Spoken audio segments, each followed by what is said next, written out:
Live from downtown Vancouver at the Vancouver Film School campus, it's time for EP Live.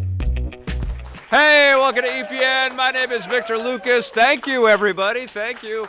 We bring you the latest on everything cool, and we have got a very cool episode of EP Live for you. Thank you for tuning in. Our guest today is Omari Newton. He's an actor and a playwright and so much more in the theatrical arts department in Vancouver. He works across a whole bunch of different media, and we're going to talk to him about that. But first, we have a rundown to get to, and today it's dedicated to Illmatic662, who says, I got chills hearing you shout out Tommy Tallarico on that Earthworm Jim review. Shout out to Judgment Day.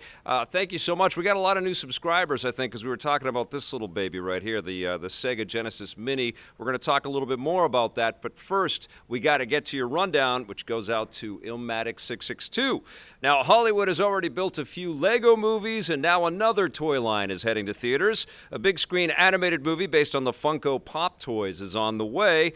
Funko has inked a deal with Warner Brothers, the same studio behind the Lego films, to begin developing the movie, and although no plot details have been revealed, don't be surprised if you see Funko versions of popular Warner Brothers franchises like DC and Harry Potter.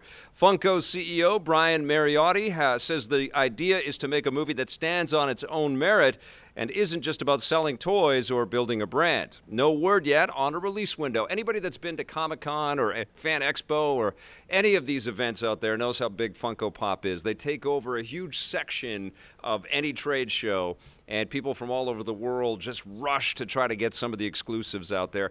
I mean, I can't believe it. This is a toy line that just persists and is massive, and I think they've done more to get some really esoteric cult favorite characters into toy form than any other brand ever in the history of toys. And in fact, just over the border in Washington, not far from where we shoot this in Vancouver, Funko's headquarters is something to travel to. I can't even remember the name of the city. Anybody remember what it's called? Has anybody been to the Funko Pop headquarters? No, it's hidden in this little cool town in Washington, and they've decked it out. It's like going to like a Disney kind of setup or something like that with huge Funko Pops. It's in Everett, Washington. Yeah, that's the Funko headquarters is worth going to Everett, Washington alone for. I found it one day when my family and I were traveling down to Seattle. We just pulled over to get some lunch, and there was the Funko headquarters. And it's an amazing story. They just started out of Everett, and they've just become this juggernaut, this entertainment juggernaut. We had Rod Ferguson in on Friday talking about the Gears Funko Pop video game.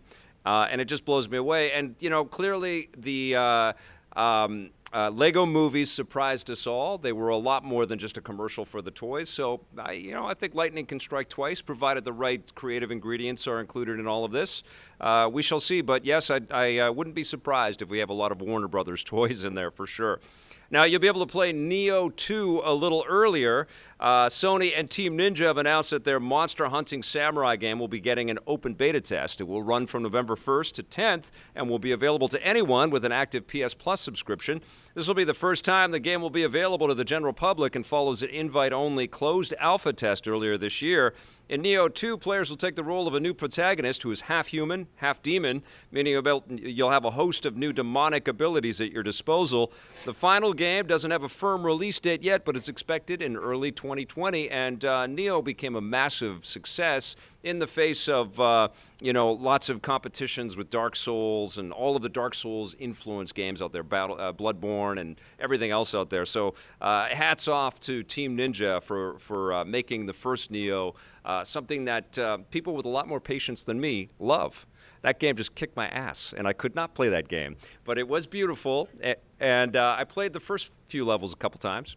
And then I had to say, nope, you've abused me enough, game. I'm walking away. But clearly enough people were able to take their Bloodborne skills and their skills in gaming in general and get farther along into the first Nioh, so a sequel is on the way, and I suspect it will rock. It's official. Gears 5 is a smash success. Microsoft and the Coalition have announced that the new game has had the biggest first-party launch ever for the Xbox One. They haven't released specific numbers, but claim that the first week sales have doubled the previous game, Gears 4, and are the best for any Microsoft-published game since Halo 4 came out in 2012 on the Xbox 360. It's also doing well on the PC, where it has more than tripled the player base of Gears 4. The fact that Gears 5 is free for anyone with an Xbox Game Pass subscription probably helped, but this is still good news for Microsoft and all the developers at the Coalition, and I think we owe them a round of applause. Yes, Vancouver-based game. Congrats to everybody at the Coalition.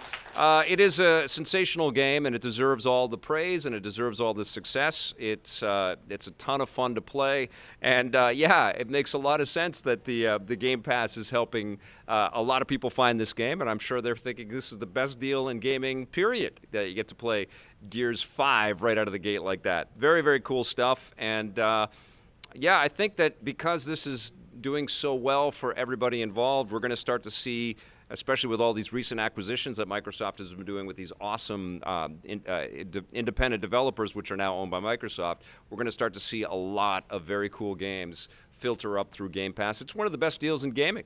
It's very, very cool. So congrats to the Coalition.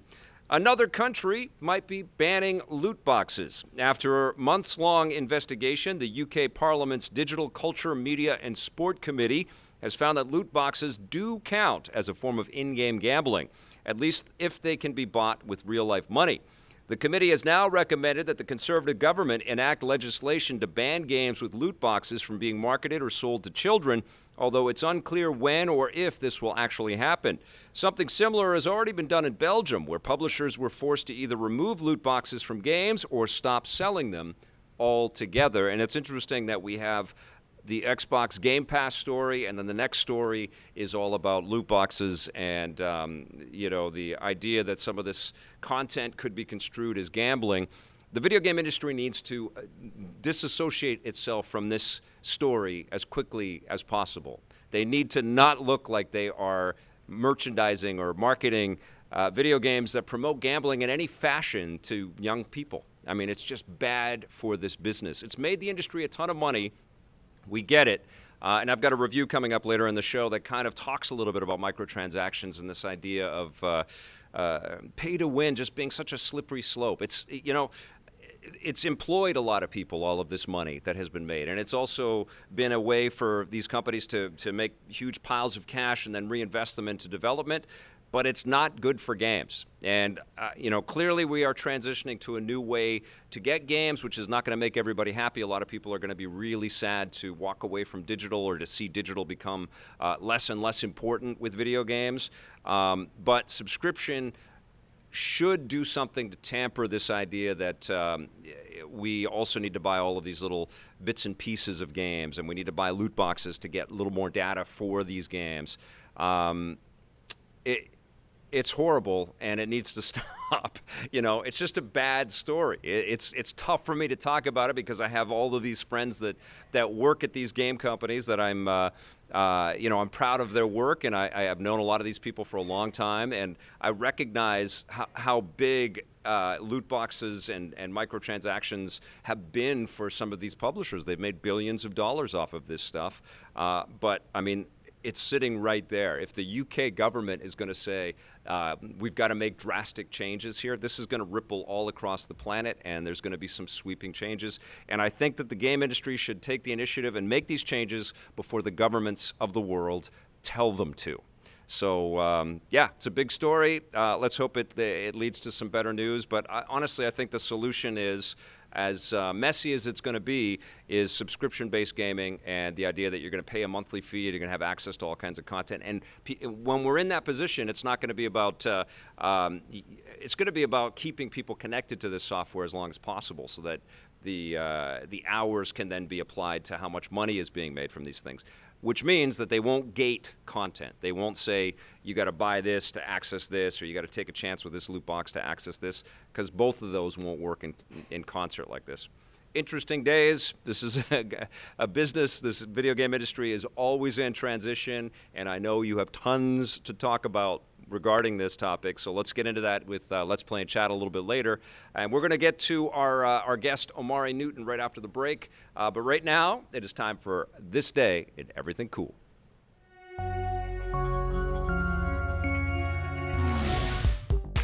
Welcome to This Day and Everything Cool for September 16th. Square Enix and Disney have a heart. On this day in 2002, Square Enix released the original Kingdom Hearts on the PS2 in North America following its release in Japan earlier that same year. It had a novel concept: take the most iconic Disney characters and locations and combine them with the Final Fantasy games, complete with an in-depth story, large worlds to explore, and fast-paced combat. Square Enix had wanted to work with Disney for years, and they were able to get the project off the ground after a chance meeting between producer Shinji Hashimoto and a Disney executive in an elevator in Tokyo. The development team consisted of members from both Square Enix and Disney Interactive, with Disney's biggest stipulation being to make the game family-friendly and appeal to the traditional Disney audience. It all came together beautifully. Kingdom Hearts received critical acclaim and had massive commercial success across the globe. Square Enix and Disney followed it with several sequels, spin-offs, and remakes, including an HD remix in 2013. The latest game, Kingdom Hearts 3, lands in early 2019. All right, you guys, we've got a great guest on the show today. I reached out to him about 6 months ago. I said, Omari, you have to come on EP Live. We've got lots to talk about. He's finally here, ladies and gentlemen. Please welcome to the stage, Omari Newton. How are you? I'm great. Thanks so much for having me on. It's good to see you. It's good to see you. I met you at the Vancouver Film School, which is where we shoot the show here. That's at 390 West Hastings, the VFS Cafe. Yep. You actually teach. I do. Here, in addition to working all the time. I do. And you're a very busy man, but you also teach here. What do you teach? I teach a lot of different things. I do a lot of different things in the industry. So I teach audition. I recently started teaching voiceover, and I also teach improvisation because I came into the business doing improvisation. Amazing, amazing. I know recently you have also gotten into putting on your own plays. Yes. You have one that's at the Arts Club right now. My wife Amy Lee Lavoie and I co-wrote a play that had a reading at the Arts Club on Monday. Amazing. And the hope is that they see value in the play and they produce the whole thing. But right now we just had a reading, and we got a silver commission to write it together. So. That is fantastic. Congratulations. Thanks. And after writing our first draft, we're still married, so that's a huge accomplishment. We're very proud of that. And Amy actually works at the school as well. She does. That is very hard to do, to kind of mix the business and the pleasure like that. But you guys are clearly doing all right with that. So, I mean, I love her still. I hope you still love me, right? She still loves. Yeah, she's nodding. It's confirmed. She's nodding. Great. Okay, you guys are good still. Yeah. Okay, that's amazing. You got your start in Montreal. I did. Were you an actor in Montreal, or what did you start doing out there? So I started off, it was one of those stories, I got my break. I did a play in high school. It was a Shakespeare. It was Much Ado About Nothing. Cool. There was a matinee, and there was literally 2 people in the audience, and one of them was an agent. Oh, wow. So, there's a message for people to, always try. Yes. Because I tried, and this agent was there. Yep. So I got signed to an agent in Montreal and started doing theater out in Montreal. And then I wanted to own things one day, so I transitioned into film and TV, and I moved to Vancouver. Because I was like, theater's awesome, and I still do theater, but the disparity in pay is quite dramatic. Yes. Do you have a preference? Do you like to be in the in the theater and rehearse? I love theater. It's my first love. Yeah. But if I'm being honest, I'm not just saying this because I'm on this show. Yeah. If I could just do voiceover for my entire life, I'd be very happy. Yeah. It's my favorite thing to do in the industry. Why is that? I think I grew up like most young guys watching cartoons. Yeah. I loved Transformers and G.I. Joe and Dungeons and Dragons, Ren and Stimpy. And I was one of those annoying people. This is most voice actors who I would watch shows and while watching them try to do impersonations of the characters. Yes. And then when I discovered that people would give you money for this, it was mind-blowing to me. So I just... So were you one of those actors that just wouldn't turn it off? You'd just have a million voices and you just show them off all the time? I'm kind of like an introverted extrovert, so I have an ability, I don't do it at parties and stuff. Yes. But I drive my wife and my friends crazy. If I'm watching a show and I hear an interesting accent, I can't help but try to do it.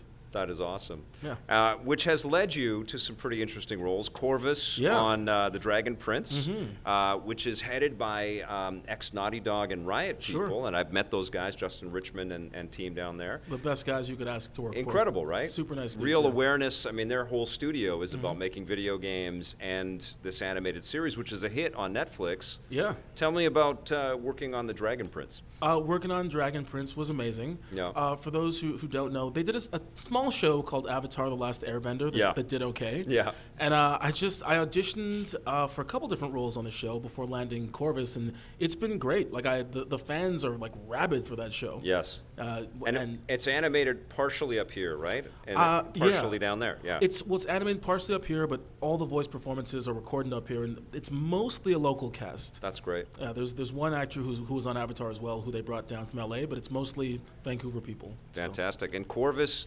describe your character.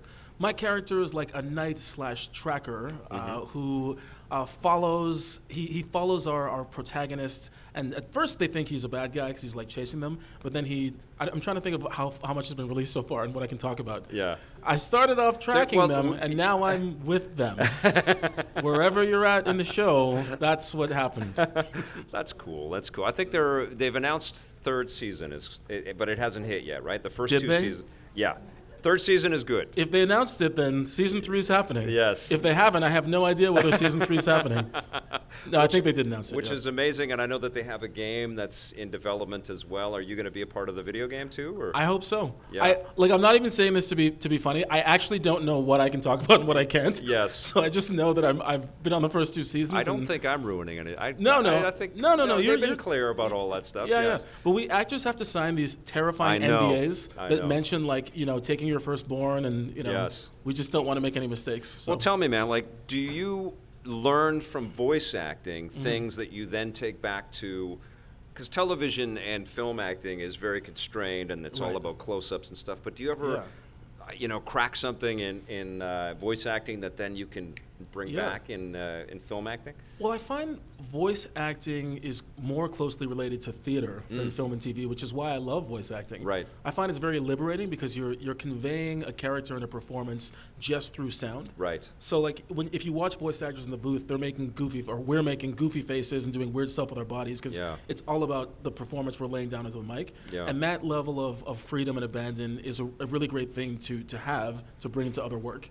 Because TV often it's about the angle and looking cool. And, and the quick cuts. Yeah. Right. Yes. Mm-hmm. Yeah. I'm wondering if you have a hero from the voice acting world.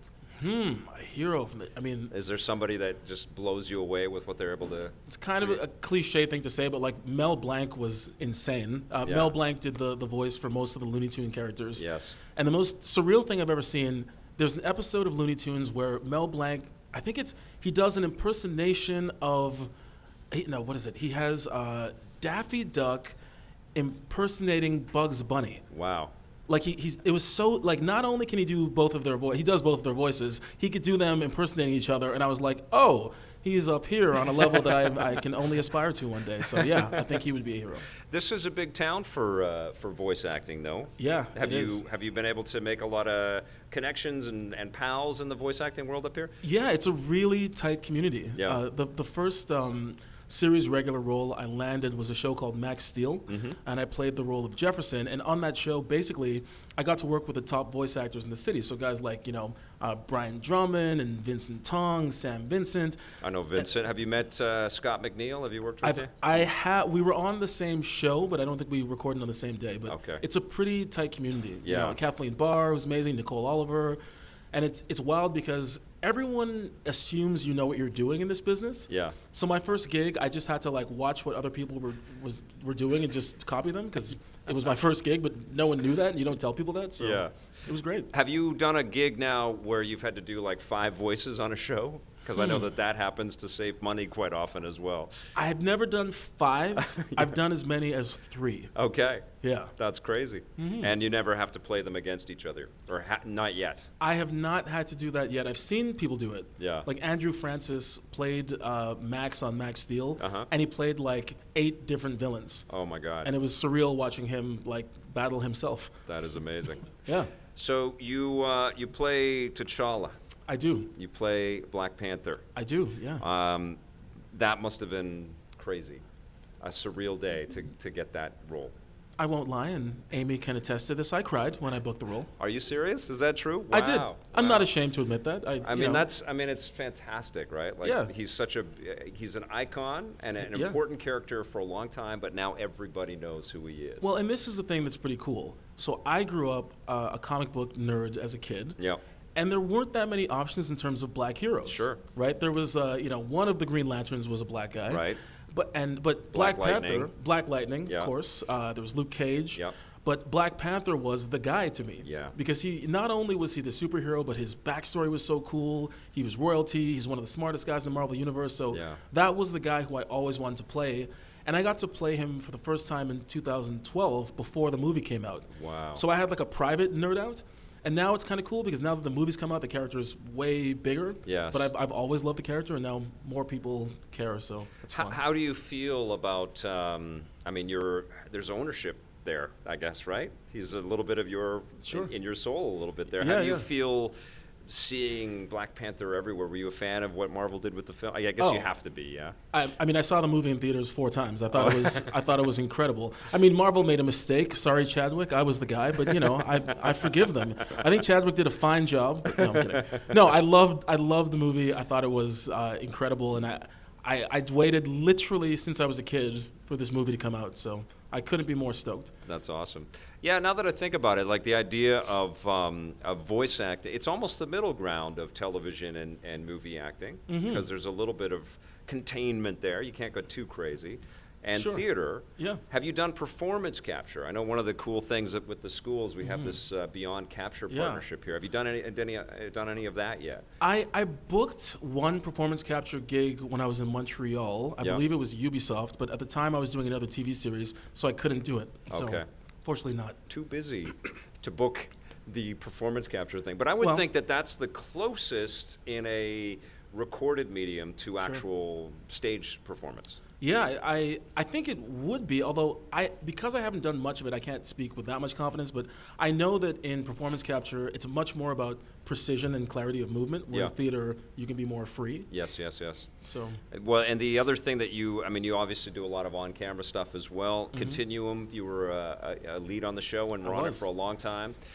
We visited the set. I don't know if EP Cam, it wasn't me, it was one of Oh. our other co-hosts, but I don't know if we ever interviewed you for the show. We have a segment floating around there somewhere that Oh, cool. we did on the set of Continuum. And I think that was a web series first, right? It started off as an showcase series first. Oh, okay. And it moved on to the web. I know they would rebroadcast it on the showcase website, and I think Netflix picked it up also. Very cool. Just tell us about that experience, because you were on a lot of episodes. Yeah, no, Continuum was great. I mean, it was a time travel show, and I played the guy who made the time machine, so that's always a good role. And it was just really cool. Like, again, growing up as not only a nerd, but a black nerd, I joked and said I got to carry on the proud legacy that LeVar Burton started of being like, the black nerdy guy who knew the tech. So that was kind of cool. And from that, I got to do a couple conventions. Like, I did a Vancouver Comic-Con, and I did Dragon Con one year. So it's just like literally living out childhood dreams, That's awesome. in real time. Had you been on the other side of that? Had you gone to some Yeah. of these conventions as a fan? For sure. I mean, Yeah. certainly when I was younger, my dad used to take me to comic conventions in Montreal. Yeah. So it was really, really cool to come full circle and have people want to come talk to me about shows I'd worked on. And simultaneously, while I'm like signing stuff, nerding out on the people I got to meet. Totally. Like, I got to meet Sean Astin, and Yeah. I mean, between Rudy and Lord of the Rings, I almost lost my mind.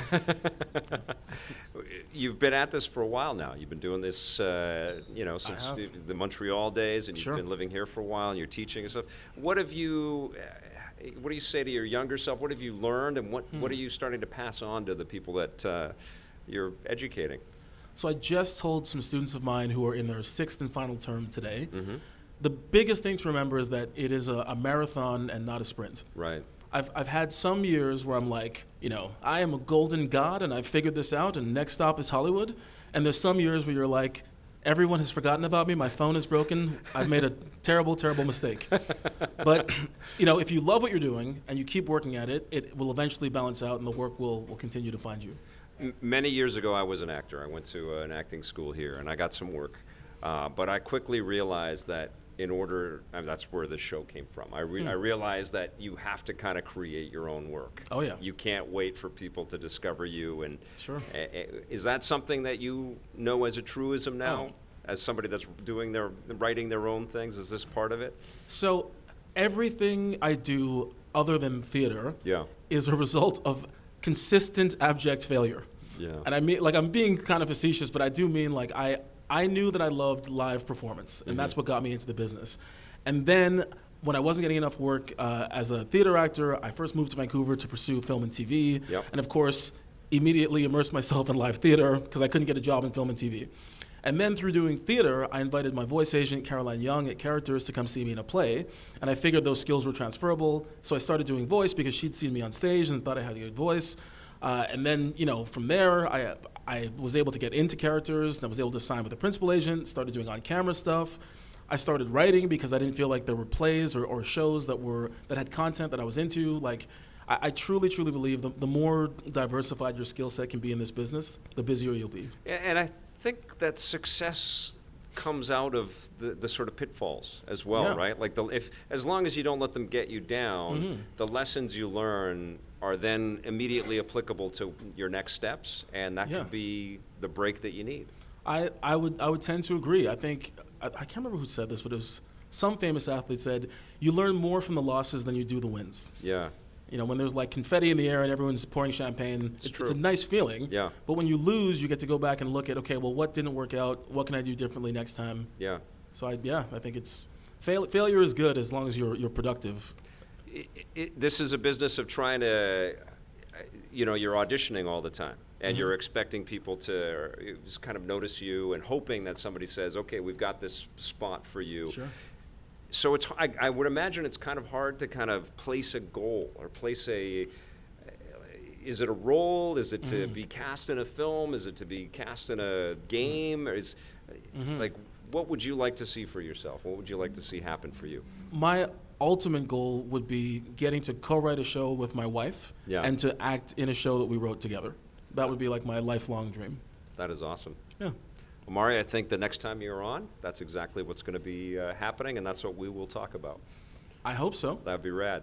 Cool. You guys can watch Omari, where you can hear Omari as Corvus in The Dragon Prince and as Black Panther on Superhero Adventures. Where can people watch Superhero Adventures? It's on YouTube, or if you're in the States, it's on Disney XD. Very cool. And of course, Corvus and Dragon Prince is on Netflix. So. Awesome. And track them down on the Continuum show as well. And keep your eyes out, because Omari is going to be everywhere. Thank you, sir. Thank you very much for having me. That was awesome. I really Thank you. appreciate it. Awesome. All right, we've got a great new segment now, and it's a lot of fun, especially for me. It's called 16-Bit Superheroes.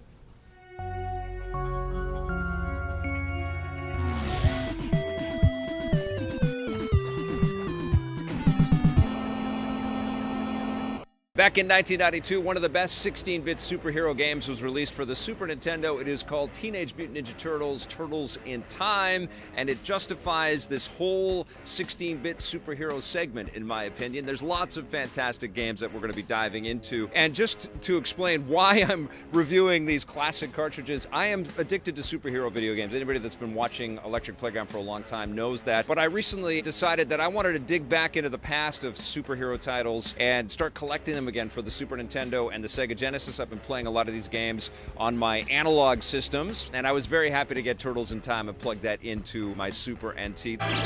Pizza time.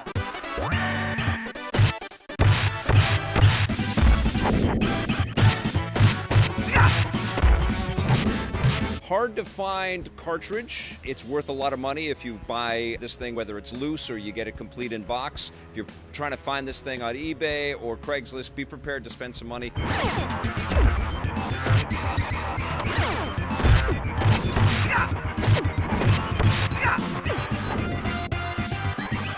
This is a brawler where you can play as any of the four turtles, Raphael, Donatello, Leonardo, or Michelangelo, and they all have their own different weapons and different personalities. You're beating up on foot soldiers initially in New York City, and you've got all kinds of great attacks and great abilities, and you can hurl the foot soldiers towards the screen and use some of that Mode 7 scaling, and it's hilarious. You can have all kinds of huge off-screen enemies drop all kinds of obstructions and blast you from out of nowhere, and it gets a little frustrating, but it's all done with a sense of humor and a sense of style, and there are some translation hiccups along the way and some of the text bubbles that pop up.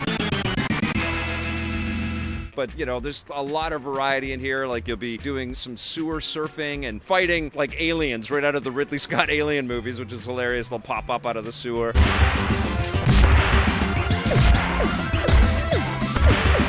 Then you'll get into the Technodrome and you'll fight Shredder, and there's just all kinds of great visual flourishes throughout this game. It's also cooperative, so you can play it with another person. I played this with my kid and we had a blast with it.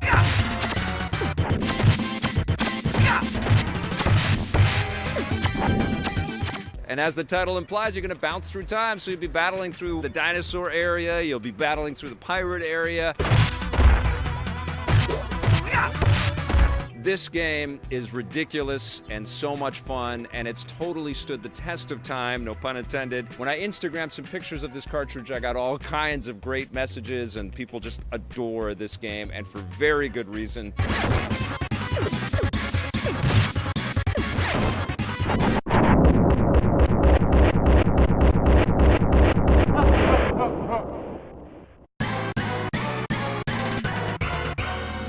Now, even though this game is an absolute classic, I'm reviewing it as I'm playing it today, and I love it. It's fantastic, and it's absolutely worth tracking down. There have been remakes of this game done. It's based on an old arcade game, which has been put into other compilations and other versions of Turtles titles over the years. So there's various ways that you can go off and kind of re-experience this, but I think plugging in the cartridge and experiencing the game as it stands is the best way to play this. Pizza time.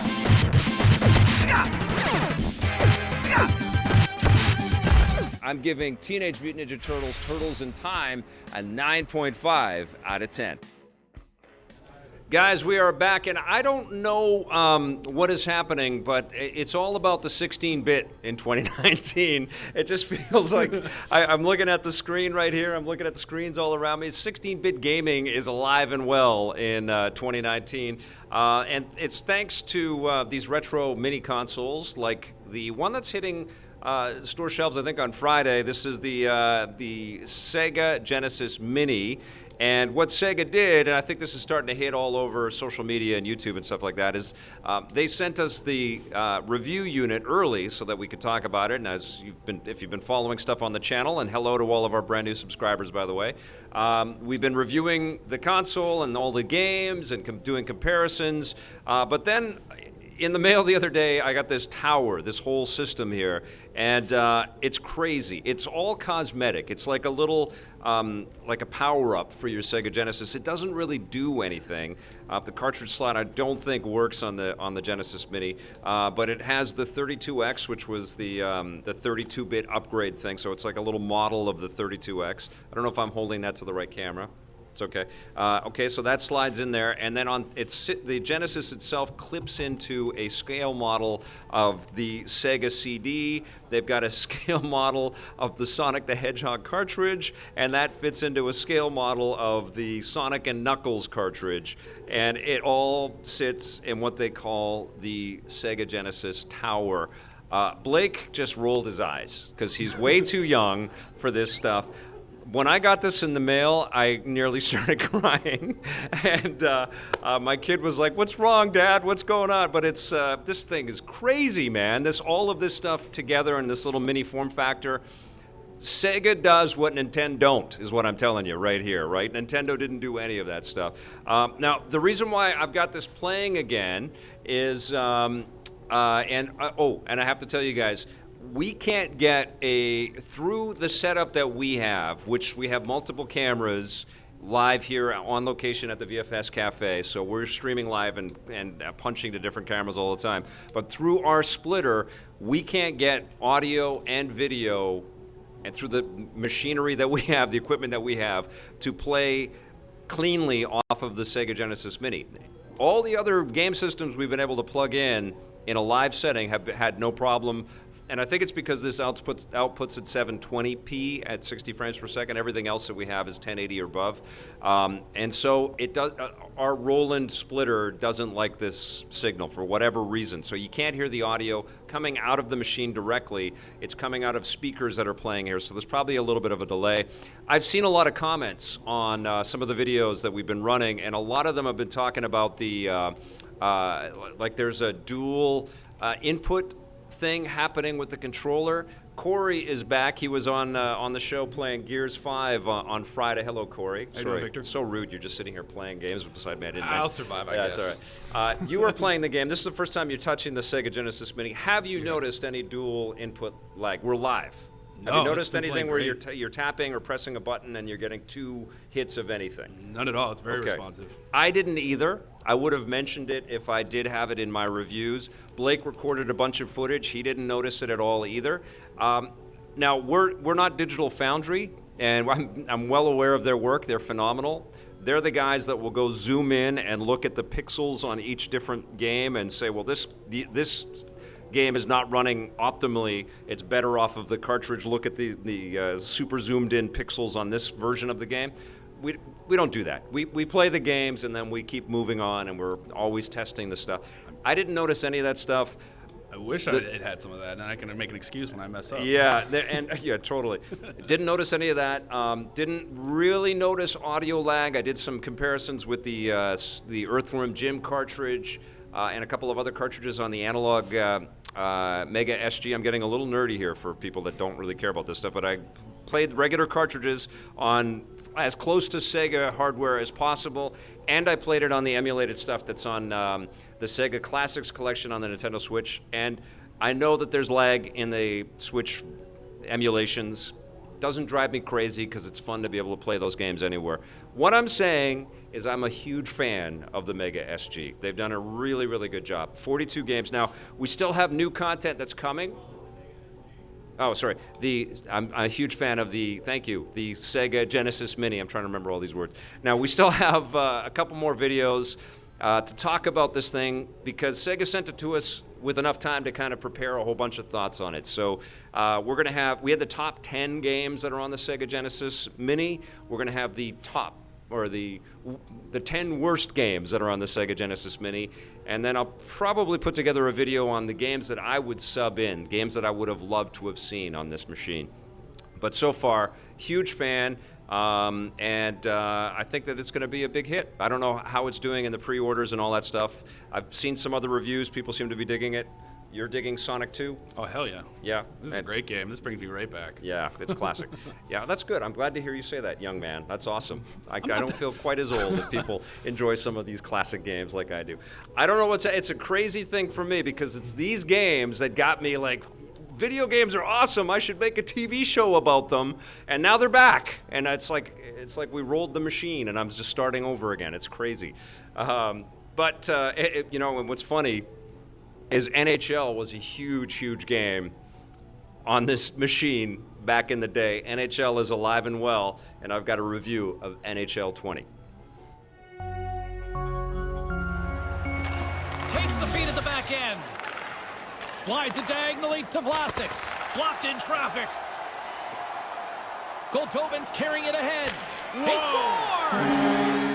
All right, my friends, I have played tons of hours of NHL 20. I haven't beat years and years of the franchise mode, but I have played enough of this game to know that it is a ton of fun. Scores! We're all tied up! I'm reviewing this game not as a diehard hockey fan that knows all the minutiae going on with all of the teams across the league. I play this as a game to escape into and have fun. I play this as a video gamer, and I think that there's still a lot of us out there. I think there's a lot of fans of hockey video games that likely fell in love with this franchise back in the Sega Genesis days, which was the case for me. I think that this game, even though this has all the core fundamental elements to make this a game for fans of simulations, it's still really accessible and it's really a joy to play. You want to be as aggressive as you possibly can. Yes, it is iterative. It does feel like the NHL team at EA Canada has been stacking on little bits of improvements year after year. And this year, I think the emphasis, rather than spending a lot of time creating a whole bunch of new gameplay modes, because there's already tons of them, is they focused and drilled down on the control and the way that this game makes you feel. I noticed it right away when I went to go and visit with Will Ho and we got a hands-on demo at EA Canada. I just felt fantastic. It feels so freaking cool to score in this game. It feels great to kind of do the deke moves around your opponents and put the puck side to side before you slap it into the net. It just feels incredible to do spin-arounds and things like that. They drilled down on making having not just where your stick was with the right thumbstick makes sense, but also the sort of blended animations of your skater as it's sort of cruising down the ice and trying to avoid getting slammed across the ice. Honestly, the hits feel much better too. Everything about the physicality of the game is really refined, making this the most fun NHL game I've played in years. Shoots and scores! Wrapping around this sort of loose accessibility is this World of Chell mode, which has been around for a couple of years, but I think they've placed a heavier emphasis on it. I found out what Chell means this year. It's shorthand for NHL. I felt like an idiot asking, but what does that mean? But Chell is, when you talk to somebody and say, I want to play some Chell.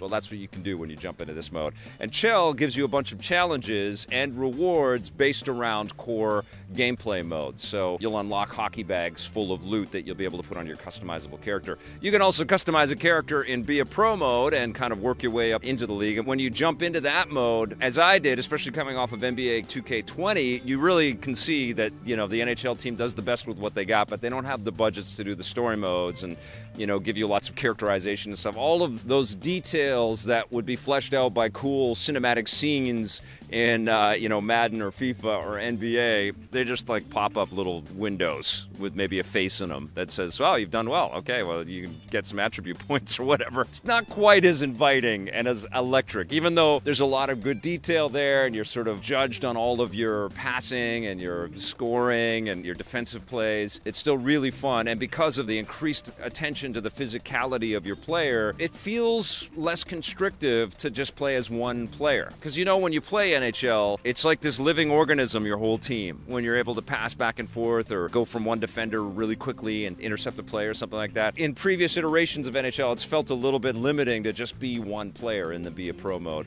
This year, less so, because you feel like you have more control over what you can do and your own skill set. And I don't know, there's just a much better one-to-one connection, and so it's a lot more fun. It's also incredibly fun to get into, a simulated NHL experience with 6 players on the ice. The goalie AI is much better. The blended animations make everything flow much smoother, and there's shots that are associated with specific characters. It looked great, and it played great, and it felt great to run plays and see them pulled off. It even felt great to play online against other people and get completely humiliated by people that have spent a lot more time already sort of diving in. They've just played game after game after game. They've leveled up. They know all the intricacies. I had so many one-timers pulled off against me, and it was aggravating, but it felt great to be challenged and to be learning so that I could start to get a little bit better, and I did get completely humiliated in some ones games online, and then I won one. I felt like a king, and I got completely thumped when I played versus online. Pittsburgh's got the puck against the half wall.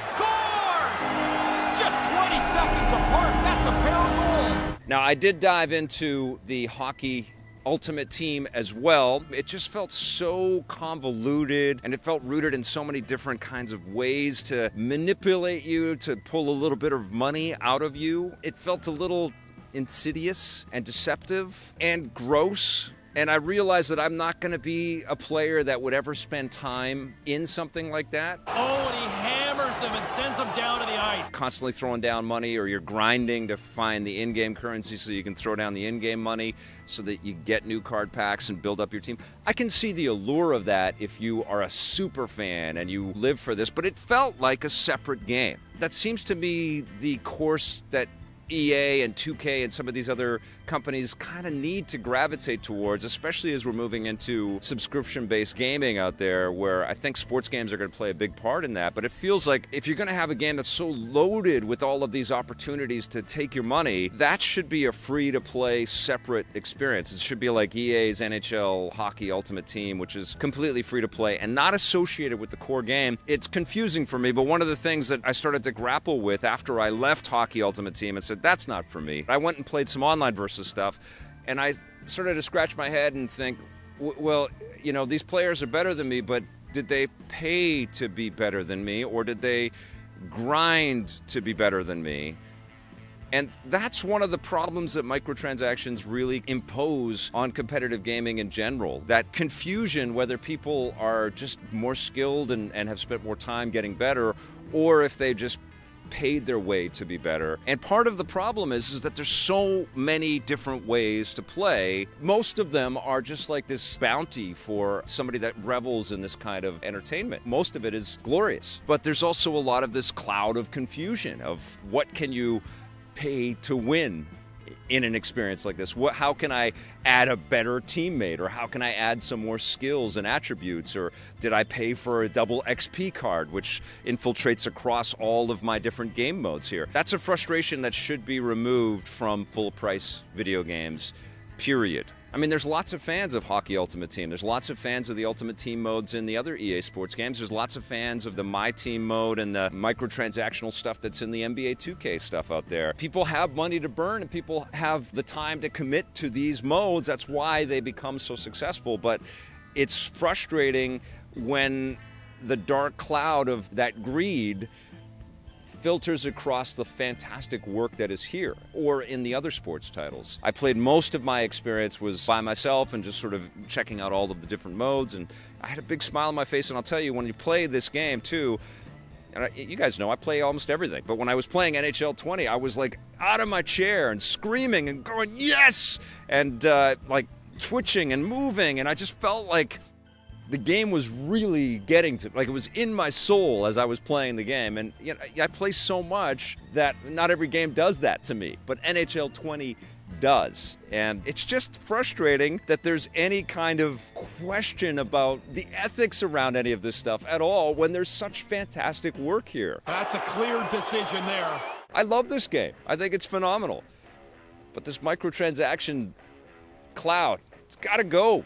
It's got to be pulled out. I would love to hear what your thoughts are. It's hard not to talk about sports games without getting into this microtransaction stuff. It's hard to talk about many video games without talking about microtransactions and all of this other BS. I can tell you, though, you can have a great time, especially if you play locally, especially if you've got specific buds that you play online with. You can have an awesome time with NHL 20 and avoid all of that other nonsense if you don't want to. If I strip all that other crap away and I just think about what I played and what I had fun with, I love this game. I think EA did a fantastic job. I'm giving it a 9 out of 10.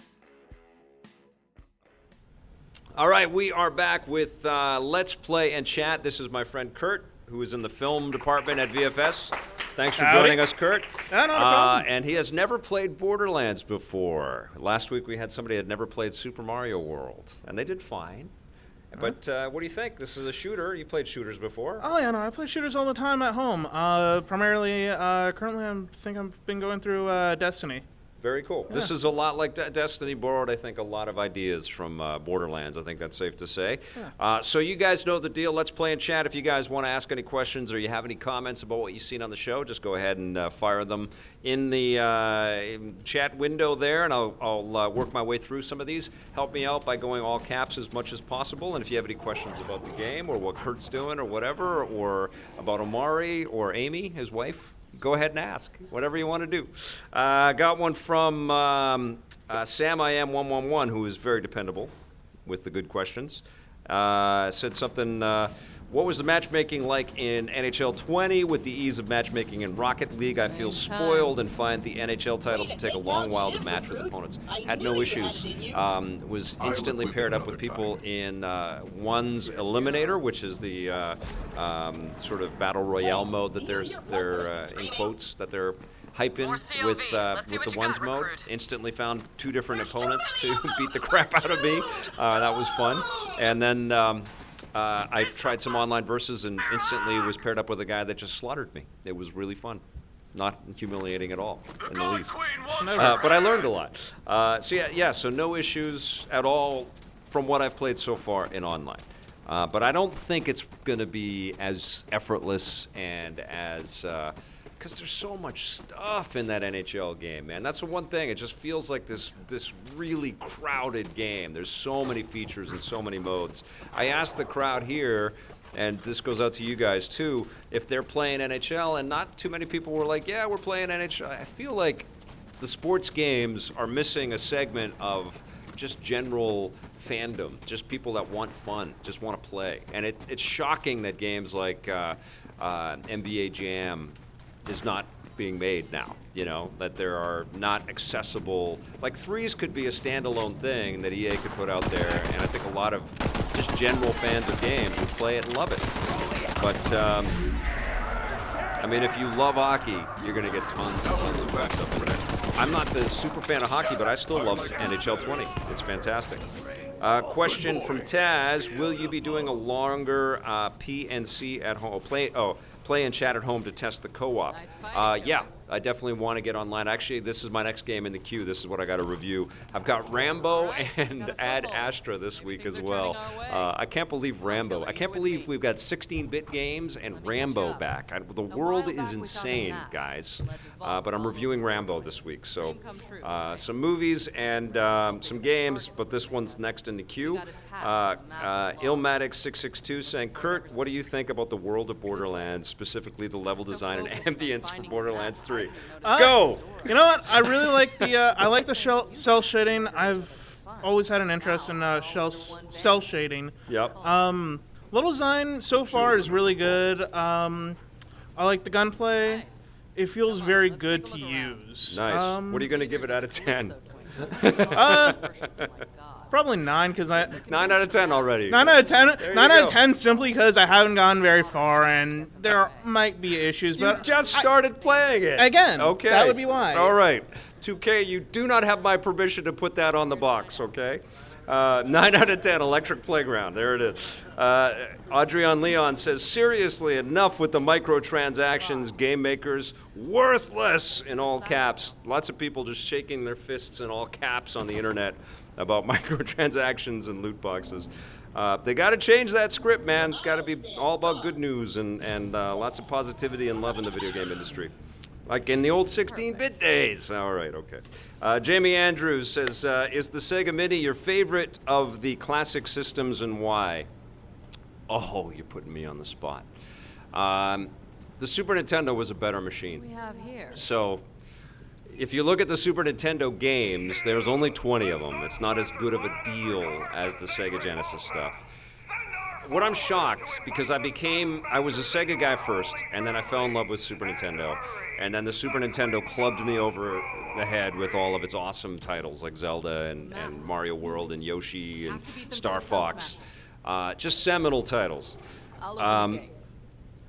But what has shocked me playing a lot of Genesis stuff, and it's not just for the Mini, I've also been doing this 16-bit superhero stuff, I'm really impressed with how many fantastic Sega Genesis games there are out there. And I totally get why people would love Genesis over Super Nintendo.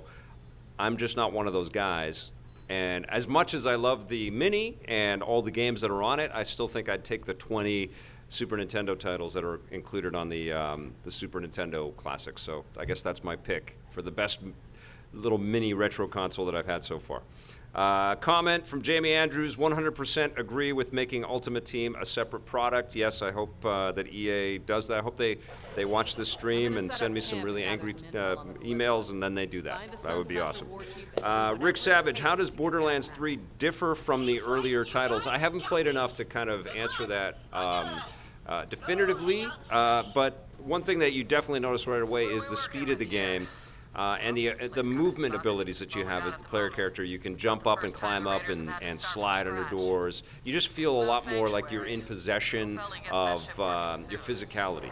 Borderlands got great as they went, through their various iterations before this one, but it started off a little bit clunky.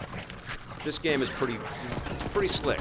The one thing that I did notice, though, and I was talking about this before we rolled on Let's Play in Chat, is I played on the PC at high spec in my hands-on time, the 2 events that I went to earlier this year, and it was buttery smooth and beautiful at 4K.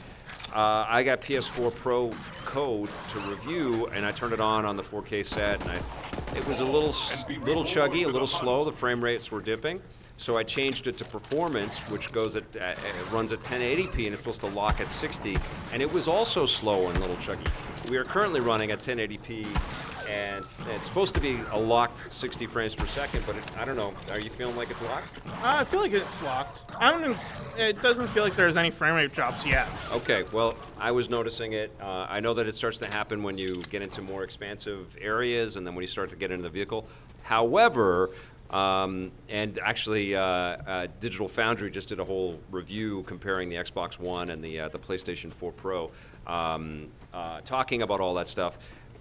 I just got, there was just a patch for the game today. I just had to update the game today. So clearly, all the people at Gearbox are paying attention to the comments around that stuff, and it should be pretty damn slick on whatever machine you run it on.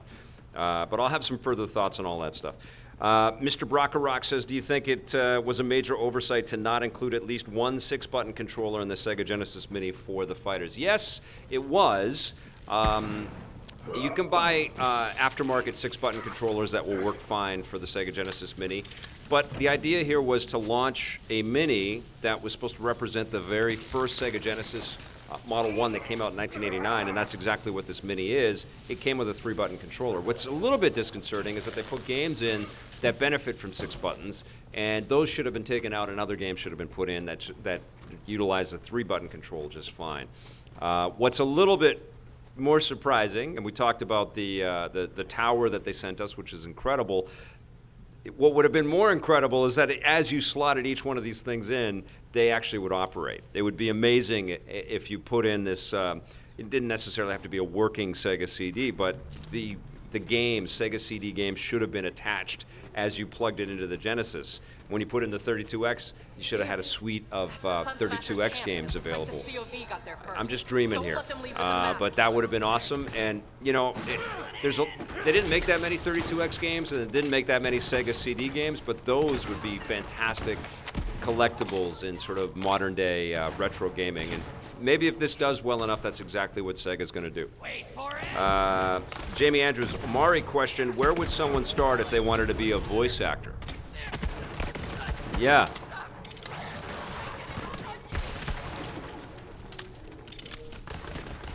Okay, Jamie is actually in Vancouver. There's a place called, Omari says there's a place called On the Mic, which is a voice acting school right here in the city.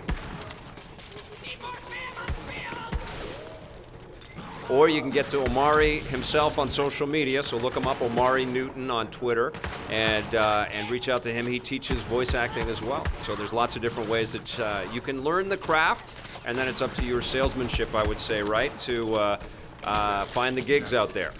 No promises. It's all about how you handle yourself out in the field out there. Jeff Meacham, Vic, are you going to Comic-Con in New York City? Not this year. I have traveled a lot this year, and actually when I got back from Scotland, I kind of exhaled and looked at a stack of games that I had to review, and I said, maybe I'm going to hang out here for a little while. Now, that being said, there are big announcements imminent about next year, so don't be surprised if I or Blake and I have to hit the road and then we come back with some reports and some stuff, because big things are coming in 2020. PlayStation 5, new Xbox, potentially a new Switch, and lots of big exciting software. And you know, we're getting into that sort of I can't believe I've reviewed The Legend of Zelda: Link's Awakening already. That's one of the games I was most excited for. Our review, Johnny and I reviewed it together, Johnny Millennium from the Happy Console Gamer. That'll air on Thursday. But it's amazing to me how quickly this year has come and gone. So we're getting into the end of the year, and this is when the game companies all start to fire up the hype machine for what's coming up next year. I'm saying I'm hanging tight for a little while, but don't be surprised if we have to go somewhere for something cool. Taz question says, will you be doing? I did that for the co-op. Sam I Am 111 says the Genesis Mini only has 512 megabytes of flash storage. I don't think all the 32X and Sega CD titles would fit there without external storage. Yes, I know. What's crazy about the Genesis is that you can actually take off the little external storage slide or the external connector thing on the bottom of the console. You can't stick in external storage there, but it would have been rad if they did that. Okay. Oh my God, the gunplay looks amazing on Borderlands 3. That's from Jordan Cunningham. Hey now, first time seeing you in like almost 20 years. Caught your show on G4 and loved it. This is from KB Love. Thank you for the shout out, and thank you for finding us again. I think a lot of people have been searching reviews for the Sega Genesis Mini, and they've been finding EP, and I've been seeing a lot of comments. A lot of people asking, why is this dude doing live on the scene reports outside? Why is he outside doing reviews? Did he play the Genesis in a forest? Why is he doing that? And people don't know that for 25 years, Reviews on the Run was just that. You know, we had a show that started in the studio with throws to the segments that we shot out in the field where we'd visit studios all the time. And then I had this crazy idea back in 1996. I said, why don't we shoot Reviews on the Run in all kinds of different locations, and we can just have like this projection that's behind us, and it'll be a cool segment that kind of makes it a little bit more fun and dynamic, because we're talking about stuff where you're sitting on your butt all the time, and it'd be great to be out of the studio, and that's what we did. So that's how Reviews on the Run started, and that's why I'm to this day in rainy Vancouver. I'm outside with my microphone reviewing 16-bit games again now, apparently. But yeah, that's why we do it outside. But it's great that you found us again, and hello to everybody that's new watching us now. Adrian Leon, have you played Breath of Fire in the Super NES app? No, I have not got to that.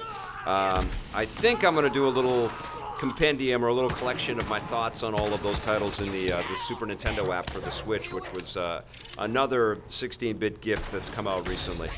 Uncle Jay, have you played the Japanese Excitebike that had Mario and friends on Super Nintendo? No, I have not done that yet.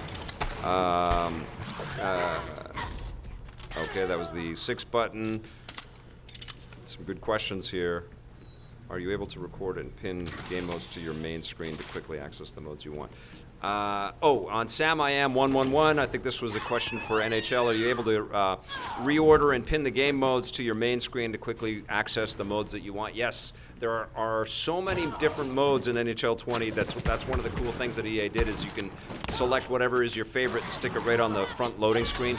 And the one thing I didn't say in my review about that game, which is notable, is last year we did a stream of NHL 19, and it took like 10 minutes of the stream to get to the game, because all of the stuff to load in, and they had to accept all the end user license agreements and all that. It took forever.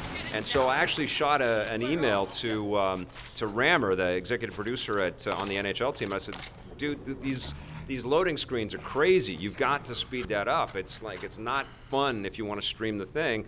Lo and behold, NHL 20, everything is much quicker. You're into the game a lot better, and it's a lot more elegant. They did the whole front end much differently. They got new people to do the commentary. I didn't talk about that either because I spent too much time talking about microtransactions, but the commentary is great, and the whole presentation was really, really solid. I think this is the last question here. If the co-op test stream is tomorrow, I'm game to kill some COVs. So he's talking about playing some Borderlands 3 with me tomorrow, and we might do that. Stay tuned. And one more question. Rain, Fat Chip says rain, and more rain. Yes, you've just described September in Vancouver. Jim Cole asks, is Vic any good at NBA Jam? We'll have to tune into another episode of EP Live to find out. So you got to make sure that you come back. On Wednesday, I'm working on a couple of film directors that have a new film out. It's not confirmed yet, but they're a duo. They've made something that's made quite a splash. It's not confirmed, so I'll confirm it, but stay tuned. I'm hoping that they'll be our guests. If not, we'll have somebody else cool. It's going to be a fun show. Our show is live on location here in Vancouver at the VFS Cafe at 390 West Hastings in Vancouver. Thank you all for coming. It's fantastic to have you here. Thank you, Kurt. Not a problem. Make sure that if you like our content, you hit that subscribe button and you hit that like and share it with just about a couple 100,000 friends if you can. And we will see you on Wednesday at 4:30 p.m. Pacific. Until then, play forever.